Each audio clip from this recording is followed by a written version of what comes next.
Os fatos narrados aqui são experiências vividas pelas pessoas que nos enviou a história. Não cabe a nós, do canal, dizer se os fatos são reais ou ficção. Relato.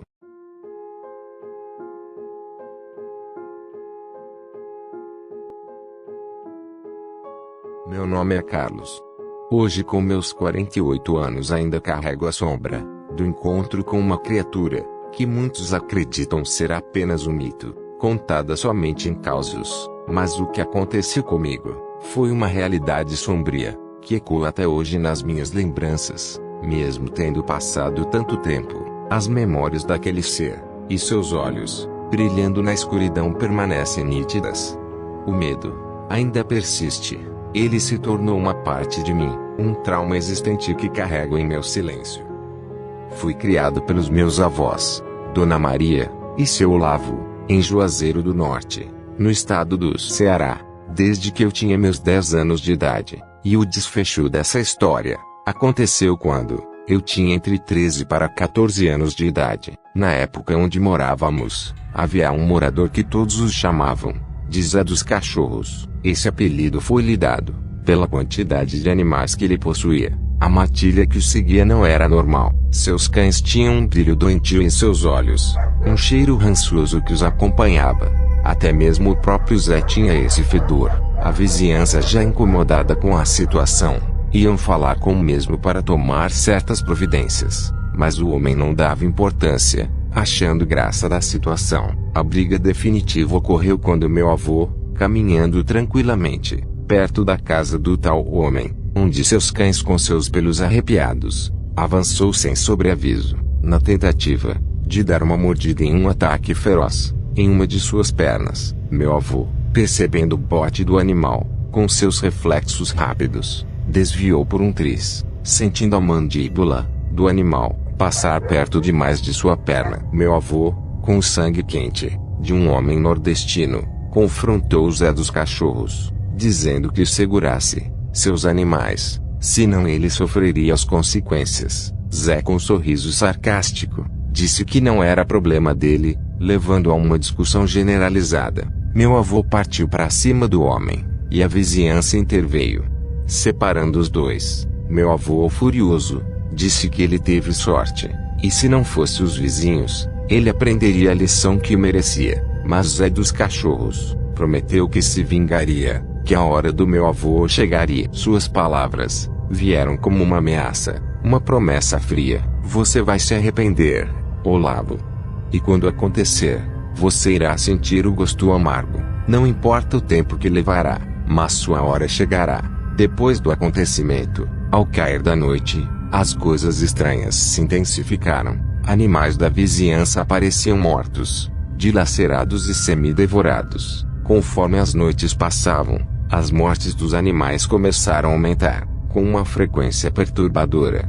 Até mesmo os cães do próprio Zé dos Cachorros. A vizinhança passou a ver a sombra de um animal grande, espreitando no matagal ao redor do vilarejo, justamente com uivos estranhos pela madrugada afora. O medo começou a pairar como uma névoa pesada sobre o vilarejo.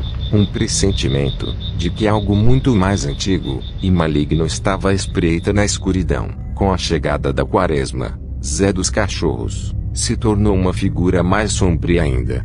Recluso, com uma expressão agressiva, se isolando e evitando o encontro com as pessoas da vizinhança. E então, em uma noite clara de lua cheia, eu o vi, saindo totalmente nu de sua casa. Como ele estava em uma certa distância, acabei usando um binóculo que era de meu avô. A lente acabou me revelando algo aterrorizante. Zé dos Cachorros se dirigiu até o chiqueiro, ajoelhou e começou a rolar sobre a sujeira dos animais. O som de seus berros misturavam aos gemidos de dor, juntamente com excessos de raiva e uma agonia insana. Com isso, até mesmo seus cachorros fugiam de medo. Mesmo estando longe, dava para ouvir seus ossos estalando e o corpo se contorcendo de maneira antinatural. Sua pele se esticava e rasgava, revelando um novo ser, que crescia em tamanho e força, coberta de pelos negros. Aquilo que se levantou, em 4 patas, já não era mais um homem,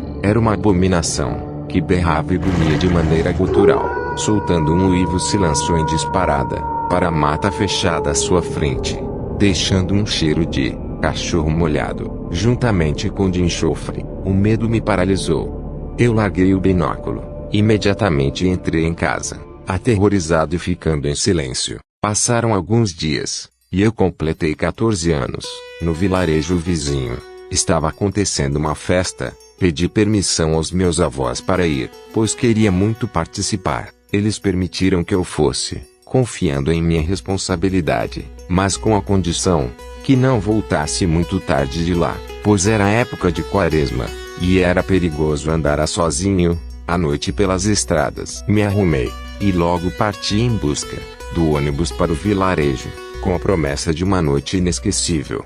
E realmente foi, pelos acontecimentos. Chegando lá, a festa era um espetáculo à parte. A música, a comida e a alegria de todos criavam uma atmosfera vibrante.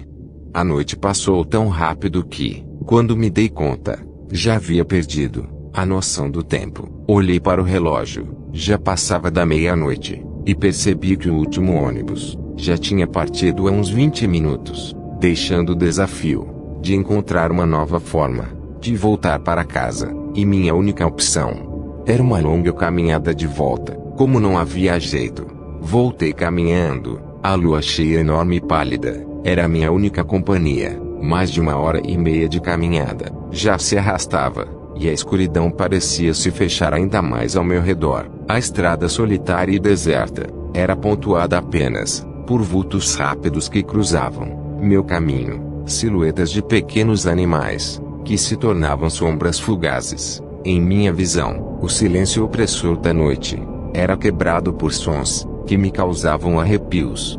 Primeiro, o pio melancólico das corujas, um chamado sinistro que ecoava na escuridão da mata. Em seguida, o canto repetitivo e fantasmagórico dos curiangos, uma melodia que me acompanhava a cada passo, me fazendo questionar se eu realmente estava sozinho pela estrada. Mas à medida que me aproximava da estrada que dava para casa, a atmosfera mudou drasticamente. O ar ficou pesado com um silêncio opressor.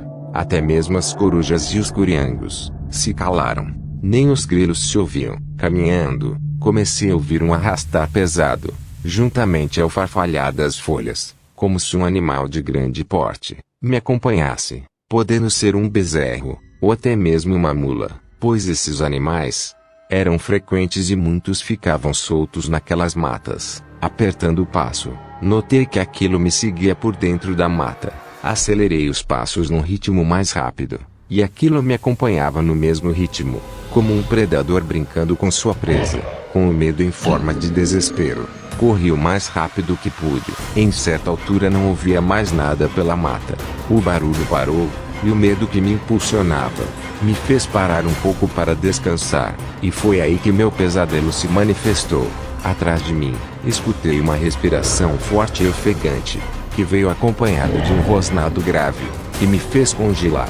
Ao me virar, era a mesma criatura que eu vi Zé dos Cachorros se transformar, com seus olhos vermelhos, brilhando como brasas no escuro. Ela se levantou sobre duas patas, alcançando mais de 2 metros de altura.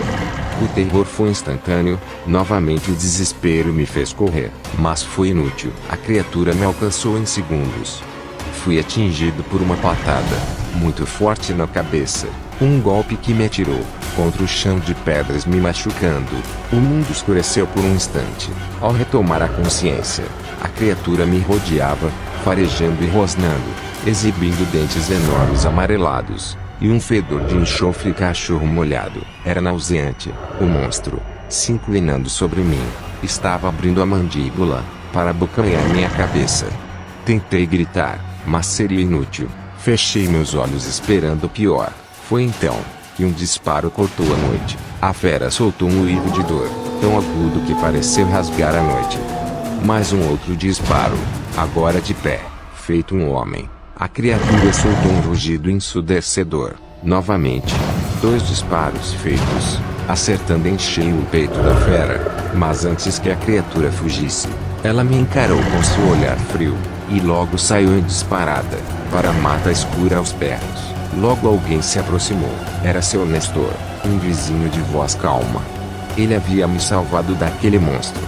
Ao me levantar, ele dizia que agora estava tudo bem. Ao caminhar tremendo de medo, seu Nestor me acalmava dizendo que aquilo não voltaria mais. Ao chegar em casa, meus avós me esperavam preocupados. Seu Nestor explicou toda a situação. Com sua voz calma, porém com palavras diretas e cortantes como uma faca. Contou sobre a criatura que quase me matou, e como por um milagre, ele havia chegado a tempo. Minha avó ouvia tudo com espanto, com um misto de horror e pânico no olhar. Aos poucos, o nervosismo deu lugar ao alívio. Ela me puxou para si, me abraçando com força. A bronca que veio em seguida foi por causa do susto, e era carregada de amor e de preocupação. Ela limpou meus machucados e também falou sobre os perigos da quaresma, sobre o mal que espreitava nas sombras e dos amaldiçoados que se escondia à espera dos desavisados. Meu avô, furioso, jurou que tiraria satisfação com Zé dos Cachorros, sabendo que ele era tal criatura, e que também prometeu vingança, depois de ter levado um corretivo dele, e disse que ele era cabra covarde, por tentar se vingar de alguém inocente. Dias se passaram, mas o homem não aparecia no vilarejo. Zé dos Cachorros foi encontrado morto, à beira de um riacho. Com a sua morte, a criatura também desapareceu. E todos da vizinhança descobriram o que eu e meu avô já sabia, que aquele homem carregava uma criatura horrenda. Hoje, moro em São Paulo, e o trauma ainda vive em mim.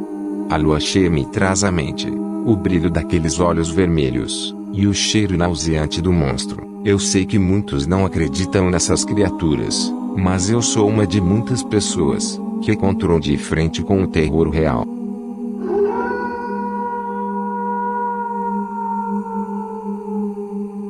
Gostaria que o canal contasse a sua história? Nos envie. Não precisa se identificar. Ficaremos gratos em poder contá-las. Os links de contato estão nas descrições de nossos vídeos. Você gosta dos relatos contados pelo nosso canal? Compartilhe nossos links nas redes sociais. Isso ajudará o canal a chegar a um número maior de pessoas.